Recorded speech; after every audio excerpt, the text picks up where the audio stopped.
la conduite de projet, la gestion de projet, en fait, on pourrait presque dire que c'est peut-être le moins contemporain, le moins contemporain des organisations. Pourquoi? Eh bien parce que lorsqu'on construisait les pyramides d'Égypte, on faisait de la gestion de projet. Lorsqu'on construisait le château de Versailles, c'était de la gestion de projet. Bon.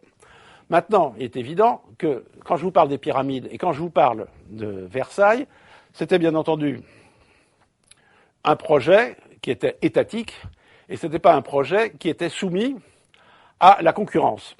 Et si la gestion de projet et la conduite des projets a dû être professionnalisée, c'est pour une raison extrêmement simple, c'est que nous avons maintenant un milieu concurrentiel. Lorsque, par exemple, il a fallu construire la Grande Arche de la Défense, plusieurs entreprises étaient en concurrence. Je prends un dernier exemple, le viaduc de Millau.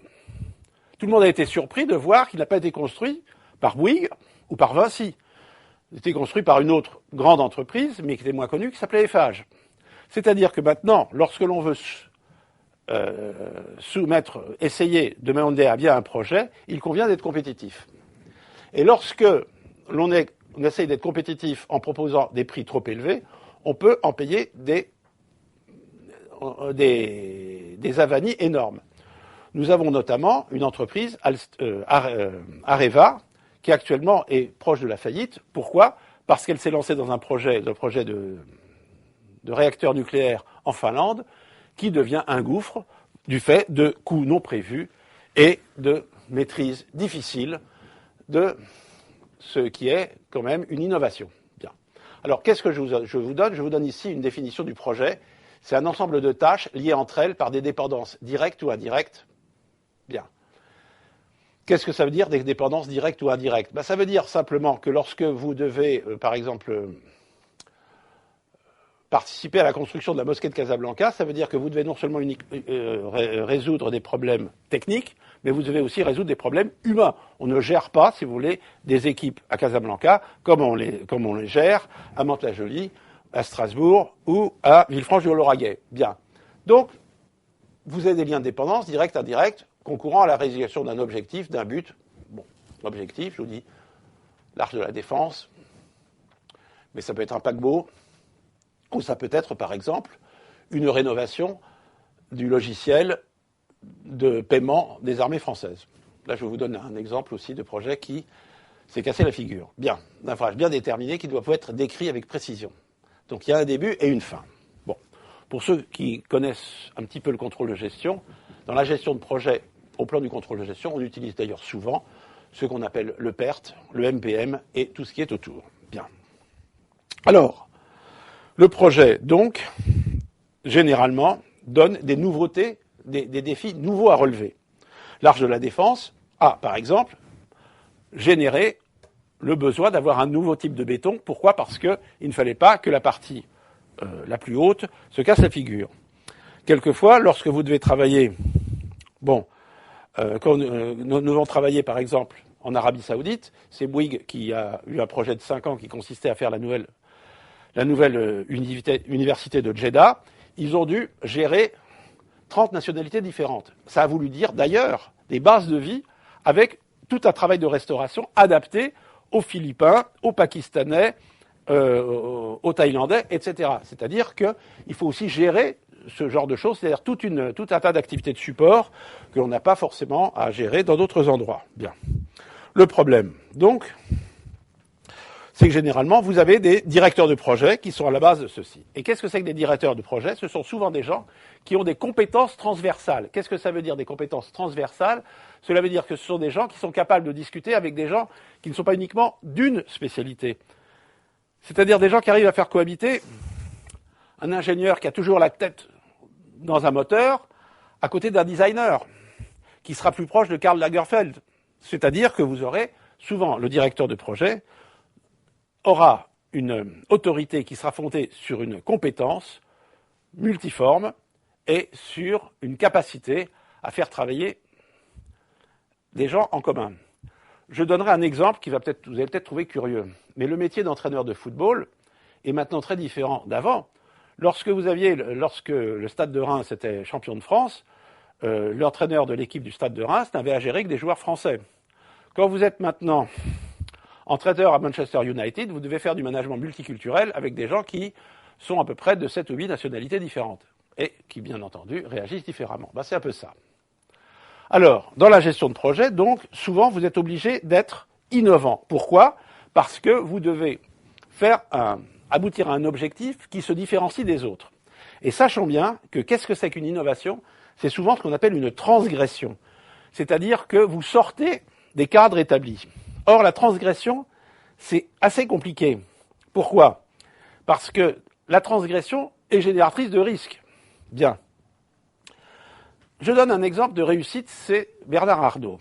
Bernard Arnault était un major à Polytechnique, mais c'est aussi un pianiste émérite. Qu'est-ce que ça veut dire ? Ça veut dire qu'il connaît la technique, il connaît la gestion, mais il sait aussi ce que c'est que des artistes. Voilà pourquoi il a pu quelquefois faire travailler chez lui des gens, si vous permettez l'expression, un peu déjantés, en sachant toujours ne pas mettre en cause son entreprise. Cette espèce de feeling, cette espèce de savoir informel, tout le monde ne l'a pas eu. Par exemple, lorsqu'un grand patron français, je pense notamment à Jean-Marie Messier, a voulu utiliser les fonds de la Compagnie Générale des Eaux pour acheter les studios d'Hollywood, pourquoi s'est-il cassé la figure ? C'est qu'il avait à peu près les mêmes rapports avec la connaissance du cinéma que Madonna avec la vertu. C'est-à-dire qu'en gros, il ne savait absolument pas, si vous voulez, ce que c'est que la sensibilité des acteurs de cinéma. On ne gère pas Julia Roberts comme on gère, si vous voulez, un fontainier dans la région du Causse-Méjean. Voilà. Donc c'est à peu près ce genre de choses qu'il faut voir, c'est que la gestion de projet est donc quelque chose qui donne des défis en termes de GRH qui peuvent être très importants. Alors, un projet, eh bien, c'est une activité éphémère, hein, et ça c'est la caractéristique la plus importante, éphémère s'opposant à permanente et surtout à récurrente. Hein, donc c'est une fois. Fortement contrainte par le temps, c'est-à-dire que sur un projet, on a, comme on dit, des deadlines, hein, des dates à ne pas dépasser, surtout quand ce projet est un projet imposé par un client. Vous devez me livrer mon bateau de croisière le 15 mars 2012 parce qu'il faut que je l'exploite pendant l'été, c'est la condition de la rentabilité. Et si le chantier naval s'engage sur ce délai, évidemment, tout dépassement de délai donnera lieu à des indemnités de retard, au paiement d'indemnités de retard. Vous avez tous entendu parler de l'histoire d'Airbus avec les retards qui a été pris, qui a dû, d'une part, accepter l'annulation de contrat et d'autre part, indemniser des gens, ceux qui avaient annulé le contrat et les gens qui, du coup, allaient souffrir de retard. La compagnie qui allait souffrir de retard. Donc, contrainte par le temps, non récurrente et pour laquelle l'organisation ne peut se prévaloir d'expériences significatives. C'est très important. Ça, s'il n'y a pas d'expérience, s'il n'y a pas de routine, il n'y a pas de structure. Hein, on met en place des structures et des règles organisationnelles dès lors qu'on répète les choses. Si on ne les répète pas, ça n'a aucun sens. Chaque projet est donc spécifique.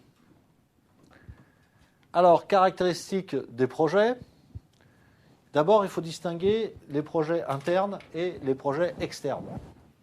Distinguer intellectuellement parce que ensuite, dans leur conduite, il y aura guère de différence.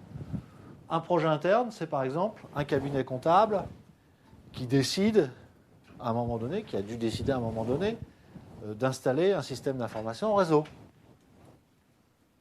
ou de changer de logiciel comptable. Donc évidemment, dans un cabinet comptable, de changer de logiciel comptable, ça pose tout un tas de problèmes. Hein, et donc il faut qu'il y ait quelqu'un, et plutôt une équipe transversale, qui va s'occuper de voir précisément qu'est-ce que ça a changé, quelles sont les implications, et comment on va prendre en compte les différentes contraintes liées à l'adoption de ce logiciel. Donc ça, c'est un projet interne qui concerne uniquement l'entreprise. Et puis, il y a les projets externes. Les projets externes, ils concernent généralement des clients. Alors, dans certaines activités, fabriquer une résidence particulière hors plan proposé d'office par le constructeur. C'est un bateau de croisière, c'est un vêtement de haute couture. Bref, les projets externes sur des clients peuvent être multiples et liés à l'activité. Mais ça peut être aussi un projet de rapprochement avec une autre entreprise. Ça peut être le projet d'établissement d'une joint venture ou d'intégration d'un pôle de compétitivité. Donc les projets sont multiples, plutôt externes ou plutôt internes. Il faut bien les distinguer parce que les enjeux ne sont pas les mêmes. Maintenant, encore une fois, dans l'organisation, ça ne va pas changer grand-chose. Il n'y a pas de répétitivité des activités entre deux projets différents. C'est pour ça qu'on ne peut pas créer l'organisation. Ça veut dire que, eh bien, on souffre d'une faiblesse ou d'une absence même de routine organisationnelle et de procédure. C'est pour ça que ça ne peut pas être, le projet ne peut pas être géré de la même manière que les activités classiques. Les projets nécessitent l'intervention de compétences, de savoirs, de qualifications, d'expertise différentes. Et une des contraintes fortes de tout projet, ça va être de permettre la bonne osmose entre ces différentes compétences. Ce qui va parfois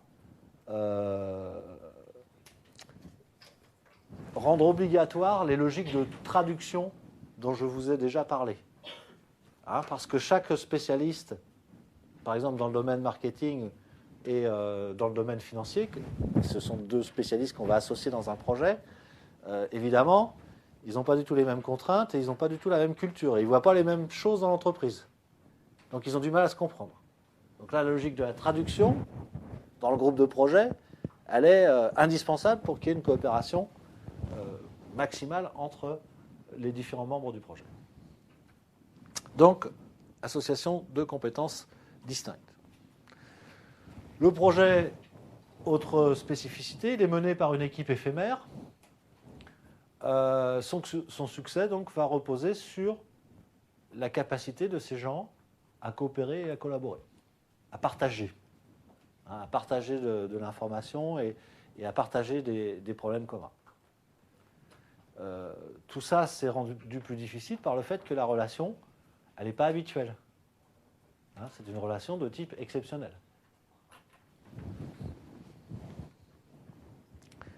La conception, la production et l'organisation de chaque projet sont particulières et donc nécessitent des moyens particuliers et originaux. Autrement dit, un projet, c'est comme une empreinte digitale, c'est original.